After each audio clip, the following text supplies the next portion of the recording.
218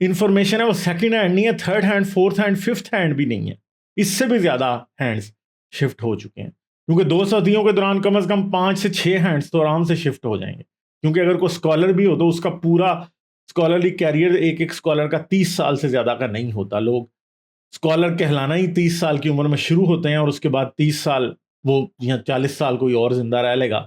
کوئی اسکالر ہوگا وہ کم عرصہ زندہ رہے گا، کوئی ہوگا وہ لیٹ شروع ہوگا. تو یہ سارے مسائل رسول اللہ کے سیرت نگاروں کے ساتھ بھی تھے، ابن شام کے ساتھ بھی تھے اور ابن اسحاق کے ساتھ بھی تھے. ابن اسحاق کے بارے میں مسلمانوں کا یہ دعویٰ ضرور ہے کہ ابن اسحاق نے اپنا سیرت رسول کمپائل کی تھی، مگر ایسا کچھ نہیں ہے. ابن اسحاق جو ہے اس کے بارے میں آج یہ ایویڈنس ہمیں اچھے طریقے سے سمجھ آ چکا ہے کہ ابن اسحاق نے کبھی بھی خود کچھ نہیں لکھا تھا، اس کے شاگردوں نے لکھا تھا کچھ نہ کچھ، جسے شاید ابن شام نے ایڈٹ کیا تھا. اچھا، مگر بات یہ ہے کہ سیرت کی کوئی ویلیو نہیں ہے، مسلمان سیرت کو کچھ بھی نہیں سمجھتے. اگر ہم کسی بھی ملا سے بات کریں، جیسے ہم انجینئر صاحب سے بات کر لیں یا ہم غامدی صاحب سے بات کر لیں، تو وہ سیدھا آپ کو یہ کہیں گے جی سیرت میں تو جھول ہے بھائی، سیرت پہ ہم اعتبار نہیں کر سکتے. تو مسلمانوں کے خیال میں جو اسلام کی سب سے مستند کتاب ہے جو کہ رسول اللہ کے بارے میں ہمیں خبر دیتی ہے، وہ ہے صحیح بخاری. صحیح بخاری 256 سال بعد لکھی جاتی ہے، 256 ہجری میں، یعنی سیرت ابن شام سے بھی کوئی 30-40 سال بعد وہ آتی ہے سامنے. اور پھر سندوں کا مسئلہ، فلاں ڈھمکاں، سارا کچھ اس کے اندر موجود ہے، جس کا ہمیں پتہ ہے کہ بہت سارے اس کے پرابلم. مگر میرا ان 2 کتابوں کا ذکر کرنے کا مطلب یہ نہیں تھا کہ میں سیرت کو ان کی بیس پہ بلڈ کرنا چاہتا ہوں. مسلمانوں نے ان کی بیس پہ بلڈ کی ہے. آج آپ مسلمانوں کے اسکالرس کے پاس چلے جائیں تو وہ آپ کو یہی بتائیں گے کہ یہ کتابیں ہیں جو ہمیں حضرت محمد کے بارے میں باتیں بتاتی ہیں. مگر مسئلہ یہ ہے کہ قرآن کیا کرتا ہے، اور یہ اسلام کا سب سے بڑا مسئلہ ہے کہ قرآن ہمیں حضرت محمد کے بارے میں کیا بتاتا ہے. قرآن میں چند بار حضرت محمد کی طرف اشارہ کیا گیا ہے، ایک بار نام کہیں پہ لکھا گیا ہے، اور بہت بار اے نبی، اے رسول، اس طرح کی باتیں کی گئی ہیں. کیا قرآن ہمیں حضرت محمد کہاں پیدا ہوئے بتا سکتا ہے؟ نہیں بتا سکتا. کیا قرآن ہمیں یہ بتا سکتا ہے کہ ان کی وفات کہاں ہوئی؟ نہیں بتا سکتا. ان کی بیویاں کتنی تھی؟ یہ نہیں بتا سکتا. حضرت محمد کی جن بیویوں کا ذکر قرآن کے اندر موجود ہے، وہ بھی وہ بیویاں نہیں ہیں جنہوں نے رسول اللہ کی مدد کی جب اسلام شروع ہوا. مگر بات یہ ہے کہ یہ جتنی کہانیاں ہمیں پتہ لگتی ہیں کہ جب پہلی وحی نازل ہوئی تو کیا واقعہ ہوا، رسول اللہ کیسے حضرت خدیجہ کے پاس گئے، حضرت خدیجہ نے کیسے ان کو تسلی دی، ورقہ بن نوفل کے پاس لے کے گئی، یہ سب باتیں حدیث اور اس کے ساتھ ساتھ سیرت کے اندر پائی جاتی ہیں. اور قرآن کی کچھ آیتیں مسلمانوں کی تفسیر کے مطابق، کیونکہ وہ آیتیں مسلمانوں کی تفسیر ہے، اس کے مطابق ہمیں یہ بتا دیتی ہیں کہ یہ جو آیتیں ہیں یہ فلاں فلاں ان کی شان نزول تھی، ان کا کانٹیکٹ تھا. مگر شان نزول بھی مسلمانوں کی سیکنڈری، ٹرشری، بلکہ کو 5ویں یا 6ٹھی جنریشن یا ہینڈ آف انفارمیشن میں جا کے ہمیں ملتی ہیں. تو ہم کیسے مان سکتے ہیں کہ فلاں آیت کی شان نزول فلاں تھی؟ کیونکہ وہ سب کچھ تو حدیثوں میں اور تاریخ سے ہی پتہ لگ رہا ہے کہ شان نزول فلاں تھی فلاں تھی. جی فلاں آیت سورہ توبہ کی آیت نمبر 5 نازل ہوئی تو اس کا کانٹیکسٹ فلاں تھا. اگر شراب کے متعلق آیتیں 2 ہیں قرآن میں، ایک کہہ رہی ہے کہ شراب حرام ہے، دوسری کہہ رہی ہے کہ شراب جب نماز پڑھنی ہو نماز کے شراب پی کے نماز کے قریب نہ جاؤ، تو ان دونوں میں سے کون سی آیت جو ہے، کس ایک آیت دوسری آیت کو کون سی منسوخ کرتی ہے؟ یہ شان نزول ہمیں بتا رہی ہے. اور شان نزول کہاں سے آئی ہے؟ شان نزول انسانوں کے ہاتھ سے آئی ہے. قرآن کا اسلام کا ایک طرف کلیم ہے کہ یہ اللہ نے ڈائریکٹلی قرآن حضرت محمد پہ اتارا اور قرآن آج ہم تک آ گیا. مگر قرآن جو ہے وہ ایک بڑی انکمپلیٹ سی کتاب ہے. وہ ہمیں اگر ایک آیت کو بھی دیکھا جائے تو اسے سمجھنے کے لیے قرآن کی روشنی میں قرآن سمجھا ہی نہیں جا سکتا. بہت کم آیتیں ایسی ہیں جو کہ سیلف ایویڈنٹ ہیں، باقی آیتیں ایسی ہیں کہ جن کو کانٹیکسٹ کے بغیر سمجھا نہیں جا سکتا. اور بڑے سے بڑا اسلامی اسکالر بھی یہی کہتا ہے کہ کانٹیکسٹ کے بغیر آپ اس کو نہیں سمجھ سکتے. تو قرآن کیا ہے؟ قرآن ایک انکمپلیٹ کتاب ہے جس کے اندر مسلمانوں کے ایمان کی مکمل تشریح خود میں موجود نہیں ہے، جسے ایکسپلین نہیں کیا جا سکتا، جس کے اندر حج ایکسپلین نہیں ہو سکتی. صلاۃ 10 بار آیا، مگر قرآن سے پوچھیں صلاۃ ہے کیا، وہ بتا نہیں سکتا آپ کو. وہ آپ کو یہ نہیں بتا سکتا کہ نماز پڑھنی کیسے، حج کیسے کرنا نہیں بتا سکتا، زکوٰۃ کتنی دینی ہے نہیں بتا سکتا۔ قرآن آپ کو توحید کی ایگزیکٹ ڈیفینیشن بھی، اگر یہ دیکھا جائے نا کہ کوئی انسان قرآن کی چند آیتیں پڑھے اور اس کے بعد اسے توحید کی اچھے طریقے سے سمجھ آ جائے، وہ بھی نہیں آ پائے گی، جہاد کا فلسفہ نہیں سمجھ آ پائے گی، کوئی بھی بات قرآن کی بیس پہ آپ کو سمجھ نہیں آ پائے گی۔ تو پھر کیا جو اسلام آپ کے پاس ہے یہ حضرت محمد نے بنایا تھا؟ مجھے آپ کو افسوس سے یہ کہنا پڑتا کہ جو اسلام آپ کے پاس ہے وہ حضرت محمد نے نہیں بنایا تھا۔ اگر مان بھی لیا جائے اس بات کو کہ قرآن جو ہے وہ حضرت محمد کا ہے، حالانکہ اس میں بھی بہت سے کوسچنز ہیں اور اس کے اوپر بھی میں اپنے چینل پہ اکثر بات کرتا رہتا ہوں اور آنے والے وقت میں بھی اور بھی بات کروں گا۔ اگر مان بھی لیا جائے کہ حضرت محمد کے اوپر منوان یہی قرآن اترا تھا، تو اس کے بعد حدیث کی کتابیں تو رسول اللہ کی زندگی میں کمپائل نہیں ہوئی، قرآن بھی نہیں ہوا کمپائل، حدیث کی کتابیں تو رسول اللہ کی زندگی میں کمپائل نہیں ہوئی، بلکہ رسول اللہ کی وفات کو 250 سال ہو چکے تھے جب حدیث کی کتابیں کمپائل ہوئیں۔ تو ہم کیسے مانیں کہ یہ جو حدیث کی بیس پہ، سیرت کی بیس پہ، فقہ کی بیس پہ، اماموں کی تفسیروں کی بیس پہ جو آج اسلام میں ہم بلیو کرتے ہیں یہ واقعی حضرت محمد کا اسلام ہے؟ اور ایک بات ہے کہ اسلام تو اللہ اور رسول سے تعلق کا نام ہے، تو بیچ میں بخاری کہاں سے آ گیا، ابن شام کہاں سے آ گیا، مالک کہاں سے آ گیا، حنبل کہاں سے آ گیا، شافی کہاں سے آ گیا، حنفی کہاں سے آ گئے، یہ باتیں کہاں سے آ گئی بیچ میں؟ تو اگر آپ نے یہ پوچھنا ہے کہ اسلام میں جہاد کا فلسفہ کیا ہے تو قرآن سے آپ کو چیدہ چیدہ باتیں تو پتہ چل جائیں گی، مگر اگر جہاد کے دوران عورتیں یا بچے مرنے چاہیے یا نہیں، کیا یہ بات کی ایکسپلینیشن آپ کو قرآن سے سفیشینٹ ملے گی؟ نہیں مل پائے گی۔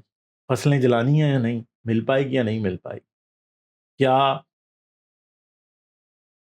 کیا مال غنیمت کے کتنے حصے کرنے ہیں، کیسے کرنا ہے، کیا کتنا حصہ کس کو ملے گا، ایک گھوڑ سوار کو کیا ملے گا، ایک پیدل فوجی کو کیا ملے گا، یہ باتیں کیا قرآن میں لکھی ہے؟ نہیں لکھی۔ یہ باتیں کہاں ہیں؟ سب یہ حدیث میں ہے، تفسیر میں ہے۔ حدیث اور تفسیر کس نے لکھی ہے؟ وہ بخاری اور طبری اور جلالین اور ابن کثیر اور طبقات ابن سعد جیسی کتابوں کے اندر موجود ہے۔ تو یہ ساری باتیں تو ہمیں وہ بتا رہے ہیں۔ کیا حضرت محمد نے یہ باتیں بتائی بھی تھی؟ آپ کو تو لگے گا اصل میں آپ حضرت محمد کی گواہی کو نہیں مانتے، آپ مان رہے ہیں کس کی گواہی کو؟ آپ بخاری کی، ابن شام کی، اماموں کی اور ملاؤں کی گواہی کو مان رہے ہیں۔ آج تو وہ وقت آ چکا ہے کہ جو کتابیں ملاؤں نے لکھی تھی پچھلی صدی کے، انہیں اس صدی کے ملے ان کو بدل رہے ہیں۔ خلافت و ملوکیت کی بات اکثر انجینئر صاحب بات کرتے ہیں کہ مولانا مودودی نے خلافت و ملوکیت لکھی تھی، جو ان کا اوریجنل ورژن تھا جماعت اسلامی آج اس ورژن کو چھاپنے میں یقین نہیں رکھتی، وہ اس سے منحرف ہو چکے ہیں۔ تو ہم کیسے مان لیں کہ بخاری کی باتیں غلط ہیں؟ آج تفسیر کرا رہے ہیں مودودی سے، ڈاکٹر اسرار احمد سے، اور آج کا مسلمان یہ کہتا ہے کہ اسرار کی اور مودودی کی تفسیر جلالین اور ابن کثیر سے بہتر ہے۔ یعنی جن کے اوپر آپ اعتبار، جن کے اوپر تکیہ ہے کہ قرآن کی ایکسپلینیشن وہ کریں گے، پہلی تفسیریں انہوں نے کی، سب ملاؤں کو، ان ملاؤں کے آبا کو انہوں نے سکھایا، آج ان وہی بیٹے ابا کو ریجیکٹ کر رہے ہیں۔ ٹھیک ہے، بخاری کے اندر سے حدیثیں یہ نکال کے بعد والے بار پھینک رہے ہیں۔ بخاری نے تو صحیح مجموعہ صحیح احادیث دے دیا، مگر آج نکالتے وقت انجینئر محمد علی مرزا جو ہے وہ بخاری سے بڑی اتھارٹی بن جاتا ہے، غامدی صاحب بخاری سے بڑی اتھارٹی بن جاتے ہیں، ڈاکٹر اسرار جو ہے وہ اس کی بخاری سے بڑی اتھارٹی ہے، جلالین ابن کثیر سے زیادہ نالج ہے ان کے پاس۔ ان کا دعویٰ یہ ہے، یاسر واجدی کو زیادہ پتا ہے کہ اسلام میں غلامی حرام ہے یا نہیں ہے، حالانکہ قرآن نے کہیں کبھی یہ نہیں کہا کہ غلامی حرام ہے، کبھی یہ نہیں کہا کہ غلام رکھنے والوں جہنم میں جاؤ گے، کوئی سزا ہے ہی نہیں ہے لونڈی بنانے کے لیے۔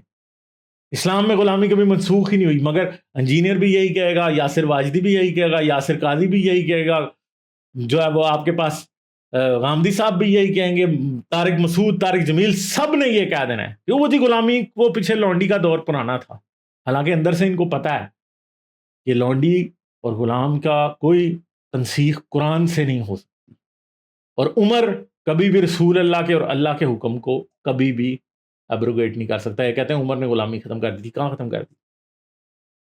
تو کیا ہے کہ وہ بخاری، وہ مسلم، وہ ابن ہشام، وہ سارے آئمہ، آج کا ملا ان سے بڑا بن جاتا ہے. اور مزے کی بات یہ ہے کہ وہ اصل میں حضرت محمد سے بڑے ہیں، کیونکہ سارا اسلام انہوں نے بتایا آپ کو. ہمیں اس بات کا ہمارے پاس کوئی جاننے کا طریقہ نہیں ہے. اگر بخاری، ابن ہشام، آئمہ، تبری، طبقات ابن سعد کا رائٹر، ٹھیک ہے، یہ اگر جھوٹ بول رہے ہیں یا ان کے ساتھ کسی نے جھوٹ بولا تھا، تو آپ کے پاس میرے مسلمان بھائیوں کوئی طریقہ نہیں ہے اس جھوٹ کو پکڑنے کا.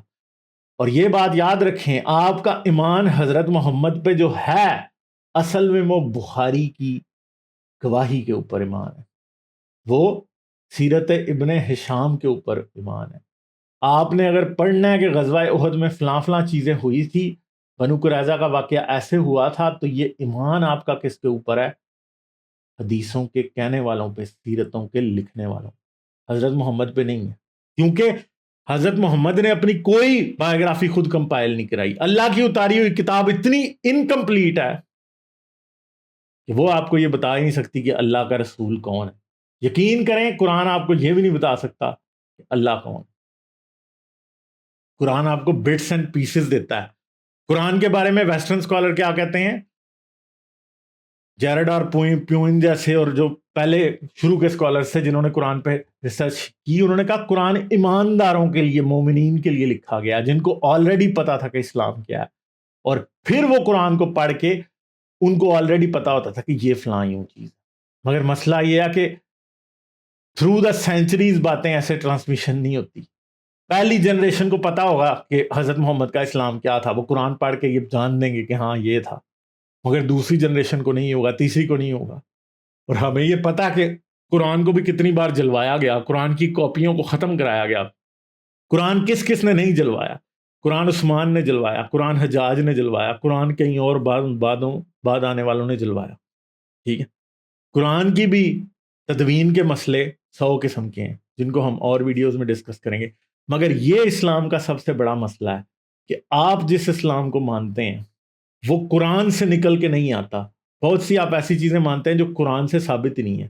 قرآن تو آپ کو یہ نہیں بتا سکتا کہ نماز کیسے پڑھنی ہے. نماز آپ کو کون بتاتا ہے کہ کیسے پڑھنی ہے؟ حج کیسے کرنا ہے، فلاں وقت پہ کیا ہوا تھا، حضرت محمد کی زندگی کیا تھی، ان کی وفات کیسے ہوئی، ان کے بچے کتنے تھے، ان کی بیویاں کتنی تھیں، جہاد پہ جاتے تھے تو کتنا حصہ انہیں ملتا تھا. یہ سب باتیں جن کتابوں میں لکھی ہیں، وہ کتابیں اللہ کی کتابیں نہیں ہیں، وہ انسانوں کی کتابیں ہیں. اور ان کتابوں پہ ایمان جب آپ رکھتے ہیں تو تب آپ کو پتہ لگتا ہے کہ حضرت محمد کی شخصیت کیا تھی. ان لوگوں نے جھوٹ بولا یا سچ، یہ سوال آپ نے خود سے کرنا ہے. یہ اسلام کا سب سے بڑا مسئلہ ہے. دا بگیسٹ پرابلم ان اسلام، کہ ہمارے پاس کوئی گارنٹی نہیں ہے کہ حضرت محمد کی جو سٹوریز ہمیں بتائی گئی ہیں وہ سچی ہیں یا جھوٹی. کیونکہ یہ اس بات پہ نربھر ہے کہ کیا بخاری نے سچ بولا، کیا بخاری سچا تھا، کیا ابن ہشام سچا تھا، کیا آئمہ سچے تھے، اور کیا جنہوں نے بخاری اور ابن ہشام کی کتابوں کی کاپیاں بنائی انہوں نے وہ کتابوں میں کوئی ملاوٹ کی یا نہیں. اس بات کے اوپر یہ سب کچھ ڈیپینڈ کرتا ہے. اور اس ڈیپینڈنس کے اوپر یہ اتنی لمبی چین ہے کہ اس میں سے اگر ایک بندہ بھی کہیں پہ کوئی بے ایمانی کر گیا تو بات غلط ہو جائے گی. اور آج ہمیں یہ پتہ ہے کہ بخاری کی 7200 حدیثوں میں سے بھی ملا آج 50% پھر ڈسکارڈ کر چکا ہے.